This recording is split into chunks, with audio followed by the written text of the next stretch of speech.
নমস্কাৰ, এটা নতুন ভিডিঅ'লৈ আপোনালোকক পুনৰবাৰ স্বাগতম জনাইছোঁ। আশা কৰোঁ আপোনালোক সকলো ভালে আছে। মোক বাদ দি মোৰ বৰ ভাল নহয়। মাতটো শুনি গম পাইছে যে মাতটো একেবাৰে ভাঙি আছে, চৰ্দি জ্বৰ। আৰু যোৱাকালি ভিডিঅ' নিদিয়াৰ কাৰণে ইতিমধ্যে বহুতকেইটা ফোন আহিছে, মেছেজ আহিছে ভিডিঅ'টো যেনে তেনে দিয়ক বুলি। তো অকণমান কষ্ট কৰি আপোনালোকৰ কাৰণে ভিডিঅ' এটা বনাম। ডিঙিটো বিষো হৈ আছে, কিন্তু নবনালে যিহেতু নহয়। মোৰো ভাল লাগে আপোনালোকৰ সৈতে ডাইৰেক্ট এনেকৈ কথা পাতি ভিডিঅ' এটা দিলেহে মোৰ মনটো ভাল লাগে। কিন্তু কেতিয়াবা নোৱাৰি আৰু, কালি যে মাতটো একেবাৰে ওলোৱাই নাছিলে। আজি এতিয়ালৈকে খাব লাগে 2টা টেবলেট, খাই দিছোঁ 4টা টেবলেট, যাতে মাতটো ওলায়। আৰু কেইটামান কথাৰ কাৰণে আজি আপোনালোকৰ কাৰণে আহিলোঁ। গতিকে আশা কৰোঁ আপোনালোকে ভিডিঅ'টো ভাল পাব আৰু আশীৰ্বাদ কৰিব আপোনালোকে, কাৰণ আপোনালোকৰ আশীৰ্বাদেহে আগবাঢ়িব পাৰিম। এতিয়ালৈকে যিমানখিনি মৰম আশীৰ্বাদ দিছে, সেই আশীৰ্বাদখিনিৰ কাৰণেহে মই আচলতে আজি এই পৰ্যায়ত থিয় হ'ব পাৰিছোঁ। গতিকে আপোনালোকৰ মৰম আশীৰ্বাদ আপোনালোকৰ কেতিয়াও মই পাহৰিব নোৱাৰোঁ। কিন্তু এইখিনিতে আশীৰ্বাদ কথাটো আহোঁতে আৰু এটা মই কথা কৈ দিওঁ যে এটা কথা মই খুবেই বেয়া পাওঁ, যিটো কথাই মোক মনত বহুত বেছি আঘাত দিয়ে। সেই আঘাত দিয়া শব্দটো হৈছে যে মোৰ মাৰ বয়সৰ মানুহখিনিৰ বাহিৰে যিসকলে মোক মৰমত সেই নামটো দি মাতে বা নিজৰ পুত্ৰ বুলি ভাবে, তেওঁলোকৰ বাহিৰে মোৰ সমবয়সৰ বা যিসকলে মোক সেই বাবা মানে সেই যে সন্যাসী বাবা কথা ভাবি পেলাই মোক যে মাতে, মই খুব বেছি বেয়া পাওঁ। আৰু তেনেধৰণে মাতিলে সেই ফোনটোত মই কোনো ধৰণৰ তেনেকুৱা ৰেচপণ্ড মই নকৰোঁ, কাৰণ মোৰ মনত খুব আঘাত পাওঁ। কাৰণ আপোনালোকে মোৰ ভিডিঅ'বিলাক হয়তো আজি চাইছে, কিছুমানে আগৰ পৰাই চাই আছে। যিসকলে আজি চাই তেওঁলোকে দুটামান ভিডিঅ' চাই ল'ব যে মই কোন আচলতে। কিন্তু যদি আপোনালোকে এই সন্যাসী তপস্যা কৰি থকা বাবাটোৰ নাম বুলি ভাবি মোক ফোন কৰে, মোৰ পৰা কিবা ধৰণৰ আপোনালোকে সমাধান পাম বুলি আপোনালোকে প্ৰেমৰ সম্পৰ্কৰ কথা সোধে, বা আপোনালোকে ঘৰত ছাগলী কুকুৰ হেৰুৱাৰ কথা সোধে, সেইখিনি কথাত কিন্তু মোৰ পৰা আপোনালোকে সঁহাৰি একেবাৰে নাপায়। আৰু বাবা শব্দটো মই খুব ভাল পাওঁ। যিসকল মানে মোৰ মাৰ বয়সৰ, দেউতাৰ বয়সৰ লোকে মোক মৰমত বাবা এনেকৈ মাতে। কিন্তু মোৰ সমান এই যে সন্যাসী বাবাটোৰ কথা ভাবে যে, সেই কথাটো যোনজনেই ভাবি ল'ব, তেওঁলোকৰ ঘৰত কোনো দিন মই ভৰি দিবলৈও নাযাওঁ। কাৰণ মই বেয়া পাওঁ, একদম বেয়া পাওঁ। মানে বুজাব নোৱাৰোঁ মই কিয় বেয়া পাওঁ, মানে কিয়, কাৰণ আপোনালোকে কেতিয়াবা মোক কোনোবা গছৰ তলত তপস্যা কৰি থকা, সন্যাসী কাপোৰ পিন্ধি থকা, তেনেকুৱা ধৰণৰ বাবাৰ ধৰণৰ কাম কৰি থকা আপোনালোকে দেখিছে নেকি? বা ৰুদ্ৰাক্ষ মালা পিন্ধি থকা, হাতে ভৰিয়ে তেনেকুৱা মোক দেখিছে নেকি? মই তেনেকুৱা ধৰণৰ ভণ্ড বাবা হ'বও নিবিচাৰোঁ, কোনোদিন হোৱাৰো মোৰ ইচ্ছা নাই। মই আপোনালোকক এটা ৰাস্তা, মই এজন পথ প্ৰদৰ্শক। আপোনালোকৰ মোৰ নিজৰ ঘৰৰ ল'ৰা যিসকলে ভাবিব, মাৰ বয়সৰ লোকসকলে মোক যে নিজৰ বাবা বুলি ভাবি, নিজৰ ল'ৰাটো বুলি ভাবি বাবা বুলি মাতিব, তেওঁলোকৰ মই ল'ৰা হৈয়ে থাকিব, গোটেই জীৱনটো থাকিম। আৰু সেইকাৰণে মই যে উজনিৰ কথা যে কৈ থাকোঁ, আপোনালোকে মোক বেয়া পায় আচলতে লাভ নাই। তেওঁলোকে মোক আচলতে যিটো ধৰণে মোক মৰম আদৰ নিজৰ ল'ৰাৰ নিচিনাকৈ কৰে, ইমান মৰম মানে আপোনালোকে ভাবিব নোৱাৰে। কেৱল উজনি নহয়, ইয়াতো আছে নহয় আমাৰ গুৱাহাটীত আমাৰ মঞ্জু, মোৰ মাৰ নিচিনা, এতিয়া মা বুলিয়ে কৈ দিওঁ নে, এইফালে পুতলা কাকতি আছে, তেওঁ মোক নিজৰ ল'ৰা নিচিনা, নিজৰ ভাতৃৰ নিচিনা ভাবে। তেওঁলোকৰ মৰম মই পাহৰিব নোৱাৰোঁ। কিন্তু কিছুমান লোকে যে বাবা বুলি কৈ দিয়ে, মানে মোৰ মানে খং কিয় উঠে জানেনে? কাৰণ মই আপোনালোকক আপোনালোকে বিপদত পৰি আছে, এটা ৰাস্তা ধুনীয়াকৈ দেখা দিছোঁ যে এইটো ৰাস্তাত যাওক, এনেধৰণে যাওক। কাৰণ মই যিখিনি উপলব্ধি কৰি, যিখিনি জ্ঞান মই আহৰণ কৰিছোঁ, হনুমান চালিচা হওক, বজৰং বাণেই হওক, হনুমান বাহুক হওক, বা আমাৰ সুন্দৰকাণ্ডেই হওক, এইখিনিৰ ওপৰত যিখিনি মই আয়ত্ত কৰিছোঁ, সেইখিনি আপোনালোকক মই বিলাই আছোঁ লাহে লাহে। কিন্তু কেতিয়াবা আপোনালোকে সেই বন্ধৰ শাৰীত লৈ গ'লে মই মানে নোহোৱা হৈ যাম আপোনালোকৰ মাজৰ পৰা। আজি মই ইমান অসুস্থ, মাতেই নোলায়, কিয় মই ভিডিঅ' বনাইছোঁ? কাৰণ গুৱাহাটীৰ পুতলা কাকতি বাইদেৱে মোক মেছেজ কৰে, কমেণ্ট কৰে যে তোমাৰ মাতটো শুনিলেহে মনটো ভাল লাগে, কিমান এটা মৰম কৰে। সৰ্থেবাৰীৰ এই বৰ্মন, তেখেতে বৃষ্টিৰ বৰ্মন, তেওঁ মোক কৈ যে আপুনি কিয় আজি ভিডিঅ' দিয়া নাই, ৰৈ আছিলোঁ আপোনাৰ কাৰণে। তেনেধৰণে উজনিৰ ফালৰ লোকসকলেও মোক তেওঁলোক মেছেজ কৰি থাকে। সেইকাৰণে মই কষ্ট কৰি হ'লেও 4টা টেবলেট খাই মই আজি ভিডিঅ' এটা বনাইছোঁ, খালি নিদিলোঁ, নোৱাৰিলোৱে। গতিকে এইখিনি মৰমহে মই পাই আছোঁ আচলতে। তেনেধৰণে মানে সেইটো লেভেলত লৈ নাযাব, বাবাৰ লেভেলত লৈ নাযাব, যাতে মই আপোনালোকৰ লগত ভণ্ডামি কৰিব পাৰোঁ। সেইখিনি নকৰিব, কাৰণ মই সেইখিনি হ'বলৈও নিবিচাৰোঁ। তাৰ বিপক্ষেহে মই মাত মাতি আছোঁ। যিখিনিয়ে ভণ্ডৰ বিপক্ষে মাত মাতি যদি মোকেই আপোনালোকে বাবা ভণ্ড বুলি বনাই দিয়ে, কেনেকৈ হ'ব বাৰু কওকচোন? গতিকে ভগৱানৰ নামত মই বিশ্বাস পাই আছোঁ, অন্ধবিশ্বাস নহয়।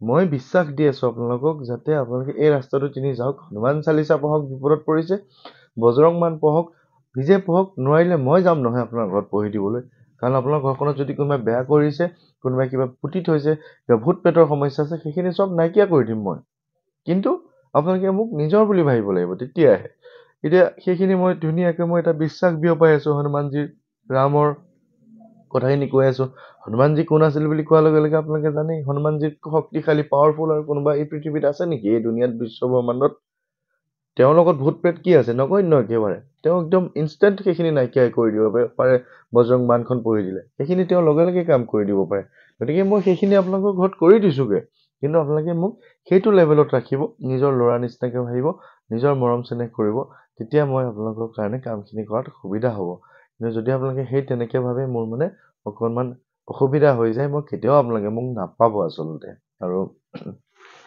কালি ফোন কৰিছিলে গুৱাহাটীৰ পৰা মোৰ বাইদেউ বুলিয়ে কৈছো আৰু তেওঁ বাইদেউৱে হ'ব তো তেওঁ মোক 3 মাহ মান আগতে 2 মাহ 3 মাহ আগতে তোমাৰ তেওঁক লৈ এটা ভিডিঅ' কৰিছিলো তেওঁ মোক ভিডিঅ'টোত ক'ব দিছিলে তেওঁৰ কথা কাৰণ তেওঁৰ স্বামী ঢুকোৱাৰ পিছত স্বামীৰ চাকৰিটোৰ কাৰণে তেওঁ বহুত লাগি আছিলে কিন্তু ওপৰ লেভেলৰ কোনো ধৰণৰ অফিচাৰ তেওঁ লগ পোৱা নাছিলে মই একদম মানে বিৰাট বেছি সমস্যাত আছিলে আৰ্থিকভাৱেও জৰুলা হৈ গৈছিলে বহুত বেছি সমস্যা হৈ গৈছিলে তাৰপিছত মোক চাকি বন্তি জ্বলাব দিয়াৰ পিছত তেওঁ পিছৰ দিনাই গোটেই কামখিনি হৈ গৈছিলে 100%তকৈ মানে তেওঁ মোক কৈছিল মই ভিডিঅ'টোতো কৈছিলো ঘূৰাই পকাই চালে মই ভিডিঅ'টোও পামগে আপোনালোকেও পাব 90% কাম তেওঁ ছাকচেছ হৈ গৈছিলে চাকৰিটো পোৱাৰ ক্ষেত্ৰত আৰু সেইদিনাৰ পৰা তেওঁ মোক কালি ফোন কৰি কৈছে যে ইমান ফোন কৰি আছো আপোনাক ফোনত নাপাওঁ যে কওকচোন কি হ'ল বাইদেউ আপোনাৰ কৈছে মোৰ চাকৰিটো হ'ল নহয় মই কেতিয়া জইনিং কৈছে মই জইনিং কৰিলো অলৰেডি কিমান এটা ভাল খবৰ নহয় জানো সেইবিলাক মই কৈছো যে মিঠাই খুৱাব লাগিব যে গুৱাহাটী গ'লে মই তেওঁৰ পৰা মিঠাই খাম আৰু এগৰাকী লোকৰ মিঠাই গুৱাহাটীত পেণ্ডিঙে হৈ আছে তেওঁ আমাৰ ঘৰলৈ আহিছিলে নহয় তেওঁলোকৰ ঘৰত মই গৈ মিঠাই চিঠাই খামগে গতিকে এইখিনি এটা ইমান ধুনীয়া বিশ্বাস মৰম চেনেহ মানুহৰ পৰা মানুহৰ বুটলি মই বিশ্বাস এটা বিয়পাই আছো সেইখিনিতে থাকক ভালে হৈ থাকিব তেনেধৰণে এতিয়া এই মাহত মই কৈছো যে সৰ্থেবাৰী যাম সৰ্থেবাৰী আৰু বঙাইগাঁও সৰ্থেবাৰীয়ে যাম বুলি ভাবিছিলো কিন্তু বঙাইগাঁৱৰ পৰা 2 এজনে যোগাযোগ কৰি আছে গতিকে সৰ্থেবাৰী আৰু বঙাইগাঁও মই হয়তো এক ৰাতি ক'ৰবাত থাকি মই চেষ্টা কৰিম মিলাবলৈ গতিকে সৰ্থেবাৰী আৰু বঙাইগাঁৱৰ লোকসকলে অনুগ্ৰহ কৰি মোৰ 9085093104 এই নম্বৰটোত ফোন নকৰি কেৱল হোৱাটছআপ কৰিব আৰু বেলেগ কোনো ধৰণৰ এই ফোনটোত উত্তৰ নাপায় বহুতে ফোন কৰি আছে মিছ কল পাই আছো কিন্তু মই উত্তৰ নাপায় সেইটো ফোনত কাৰণ প্ৰত্যেকটো ফোনে এটা নিজৰ কামত মই ৰাখিছো গতিকে সকলোবোৰত যদি একেধৰণে হৈ যায় অসুবিধা হৈ যায় তাত যদি আকৌ চাকি দিয়াৰ ফোনবিলাক আহি যায় বেলেগ ফোন মেছেজবিলাক আহি যায়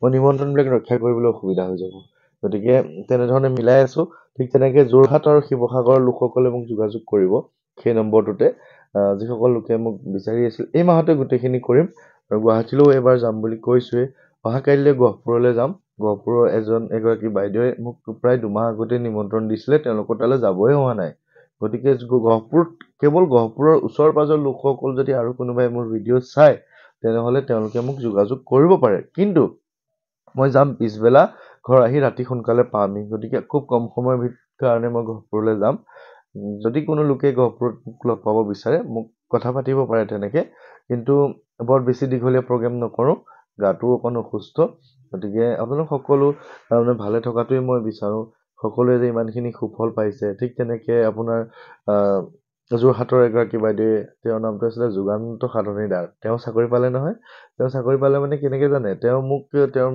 ৰিমেডিকেল হৈছিলে আৰ্মিৰ মই ভিডিঅ'ত তেওঁৰ মেডিকেলটো কথাটোও কৈছিলোঁ তেওঁ ডিপ্ৰেছ হৈ গৈছিলে চাকৰি মেডিকেল দিয়াৰ কাৰণে তেওঁ পিঠিত কিবা এটা গুটি ওলাইছিলে মানে গুটিটো আছেই তেওঁৰ পিছফালে তো তেওঁ ৰিজেক্ট হৈছিলে আৰু ৰিমেডিকেল দিছিলে তেওঁ আশা কৰিছিলে যাতে আমাৰ ঘৰত নামঘৰটোৰ দ্বাৰাই হওক মই চাকি গছ জ্বলে যাতে তেখেতৰ সুফল হয় আৰু তেওঁ মাতৃয়ে মোক সিনা মেছেজ কৰিছে আপুনি ফোন এটা কৰকচোন আপুনি ফোনচোন নধৰে ল'ৰাটোৰ চাকৰি পালে BSFত মই মোবাইলত ষ্টেটাছো দিছোঁ তেনেধৰণে গতিকে সেইবোৰ কথা মই আপোনালোকক ইমান ধুনীয়া এটা খবৰ বিয়পাই আছো আপোনালোকৰ মাজত ভাল হৈ থাকক আপোনালোকে ভগৱানৰ নামত অন্ধবিশ্বাসী হৈ নাযাব যে কেৱল ভগৱানক বিশ্বাস কৰি থাকিলে আমি চব হ'ব কৰ্ম কৰিবই লাগিব কৰ্ম নকৰিলে আমাৰ একো কামেই সিদ্ধি নহয় যেতিয়া আমি কাম কৰিলেহে আমাৰ সকলো কাম সিদ্ধি হ'ব ইয়াতে মই কোনোবা দিনা এই যে আমাৰ খুব বেছি ধাৰ হৈ যায় ইটোৰ পিছত সিটো ধাৰ হৈ যায়, ধাৰখিনি মাৰিব নোৱাৰোঁ। সেই কথাটো মানে মই আপোনালোকক কেনেধৰণে কি কথা মই অলপ চেষ্টা কৰিম মিলাবলৈ। গতিকে মই কিবা এটা আপোনালোকৰ কাৰণে ৰাস্তা দেখাই দিছোঁ। সেই ৰাস্তাটোত তিনি যাওক, ধুনীয়াকৈ আপোনালোকে হনুমান চালিচা হওক, বজৰং বাণখন পঢ়ক। বজৰং বাণ পঢ়িব নোৱাৰিলে মই আছোঁ, মই আপোনালোকক সহায় কৰিয়ে আছোঁ। ইমান দূৰলৈনো কিয় গৈ আছোঁ, মই সহায় কৰিবলৈ গৈ আছোঁ। যেতিয়া সকলো মানুহে এই কথাখিনি বুজি পাব, আপোনালোকে মোক নাপায় আৰু মই আকৌ বেলেগ ভিডিঅ' বনাম আৰু। হ'বনে নহ'ব তেনেকৈ হ'লে কওকচোন বাৰু? আঁতৰি যাম আপোনালোকৰ পৰা আৰু নোহোৱাই হৈ যাম দৰকাৰ হ'লে। ব্যৱসায়ত ধ্যান দিম আৰু 2 মাহ 1 মাহ কাম কৰিম আৰু এনেধৰণে। আপোনালোকৰ মাজত যেতিয়া সজাগতাখিনি সৃষ্টি হ'ব, তেতিয়া আমি খোলা যাদু বা বেয়া বস্তুখিনিৰ পৰা আমি আঁতৰত থাকিম। আমি নিজে বুজি পাম আমাৰ হাতত শক্তি আছে বুলি। নিজৰ হাততে যিখিনি শক্তি আছে সেইখিনি যদি আমি ইউজ কৰিব পাৰিম, তেতিয়া আৰু মোৰ কি প্ৰয়োজন হ'ব? মোৰতো তেতিয়া প্ৰয়োজন নহ'ব। আৰু তেনেকৈ এখন ডায়েৰীত মই মানে যিসকল লোক আহে নিমন্ত্ৰণবোৰ ৰক্ষা কৰি লিখি যাওঁ, কিন্তু মিলাবলৈহে হোৱা নাই, কাৰণ মোৰ বহুত কষ্ট হৈ আছে, মিলাব পৰা নাই। গতিকে যিহেতু ফেব্ৰুৱাৰী মাহৰ আৰম্ভণিতে মোৰ ঘৰত বিয়াও আছে, গোটেইখিনি কথা চালি জাৰি চাই মিলাই আছোঁ। আপোনালোক সকলো ভালে থাকিব, সকলোৰ ওচৰলৈ যাম। এতিয়া চাওকচোন, আপোনালোকে ভাবিবে নেকি যে মই সৰ্থেবাৰীলৈ বা বঙাইগাঁৱলৈ বা যোৰহাট ডিব্ৰুগড়লৈ গৈ এবাৰতে শেষ কৰিব পাৰিম বুলি? নোৱাৰোঁ নহয়। সকলো মানুহৰ বিপদ আছে, সকলোৱে নিমন্ত্ৰণ জনাই আছে। লাহে লাহে যিসকল লোকে 2 মাহ 3 মাহ আগৰ পৰা যোগাযোগ কৰি আছে, তেওঁলোকৰ তাত নগৈ যদি আজি যোগাযোগ কৰা লোকসকলৰ ওচৰলৈ মই গুচি যাওঁ, তেতিয়াতো বেয়া হ'ব নহয় জানো? গতিকে মিলাই আছোঁ, তেনেধৰণে মিলাই আপোনালোকক উদ্ধাৰ কৰাৰ যি প্ৰচেষ্টা লৈছোঁ, আশা কৰোঁ আপোনালোকে ভালেই পাব। আৰু কি হয় যে লগতেই যে ভাল পাব তেনেকুৱাও কথা নহয়। এটা কথা হয় যে বজৰং বাণ পঢ়িলে ইনষ্টেণ্টলি আমি পাৱাৰ পাই যাওঁ যে আমাৰ ঘৰখনত ঠিক হৈ যায়। কিন্তু এইটোও আমি মানিব লাগিব যে আমি বেয়া কিয় হৈছে। আমাৰ দ্বাৰা যদি কিবা বেয়া শক্তিৰ দ্বাৰা বেয়া হৈ আছে, ভূত প্ৰেতৰ সমস্যা হওক বা কোনোবাই কিবা বেয়া কৰাৰ দ্বাৰা যদি কিবা বেয়া হৈ আছে ঘৰখনত, এইখিনি লগতেই ঠিক হৈ যায়। কিন্তু মানে ধৰি লওক নেচাৰেলি কিছুমান বেয়া হৈছে, বেমাৰ হৈছে, সেই বেমাৰখিনি যদি বজৰং বাণ পঢ়ি ভাল নহয়, আপুনি যদি মোক কমেণ্ট কৰে মোৰ ভাল নহ'ল, কেনেকৈ হ'ব? হয়নে নহয়? গতিকে বাধাখিনি দূৰ হৈ যাব। সমস্যাটোও চাব লাগিব, কি সমস্যা হৈছে আপোনাৰ, কেনেকুৱা ধৰণৰ সমস্যা, বাণ পঢ়িবলগীয়া নে আপুনি এনেই ধেমালিতে বাণ পঢ়াব বিচাৰিছে, সেইটোও চাব লাগিব। গতিকে গোটেইখিনি কথা চালি জাৰি চাই মই কামখিনি কৰি আছোঁ। আপোনালোক সদায় ভালে থাকিব। আপোনালোকে ভালে থাকিলেহে মই ভালে থাকিব পাৰিম। যেতিয়ালৈকে আপোনালোকৰ ভাল নহয়, মোৰনো কেনেকৈ ভাল হ'ব? গতিকে আপোনালোকৰ কুশল মংগল কামনা কৰিছোঁ। আপোনালোক সদায় ভালে থাকিব। সকলোৰে ওচৰলৈ যাম। উজনি নামনি বুলি কথা নাই, সকলোকে মই সমানেই ভাল পাওঁ, সমানেই মৰম কৰোঁ। কিন্তু বাবা শব্দটো ক'লে মই মনত দুখ পাওঁ। বাবা মানে সেই সন্যাসী বাবাটো মোক ক'ৰবাত তেনেকৈ তপস্যা কৰি থকা দেখা নাই, কেতিয়াও নেদেখে। মাছ মাংস চব খোৱা মানুহ, মই কিহৰ মোৰ বাবা, হয়নে? গতিকে তেনেধৰণে নিনিব। কিবা এটা কৰি আছোঁ, ভাল হওক। আৰু সকলোৱে কুশল মংগল কামনা কৰি আজিৰ এই ভিডিঅ'টো ইমানতে সামৰণি কৰিছোঁ। এইসকল লোকৰ কাৰণে ভিডিঅ'টো বনালোঁ, যিসকলে মোক মেছেজ কৰি আছে তোমাৰ ভিডিঅ'টো মোক পাব লাগে, বা ভিডিঅ'টো অকণমান শব্দৰ কাৰণে, অকণমান সময়ৰ কাৰণে হ'লেও ভিডিঅ'টো বনোৱা বুলি মোক যিসকলে কৈ আছে, তেওঁলোকৰ কাৰণে আজিৰ ভিডিঅ'টো ভঙা মাতেৰে কৰি দিলোঁ। ভালে থাকিব আপোনালোক। ধন্যবাদ।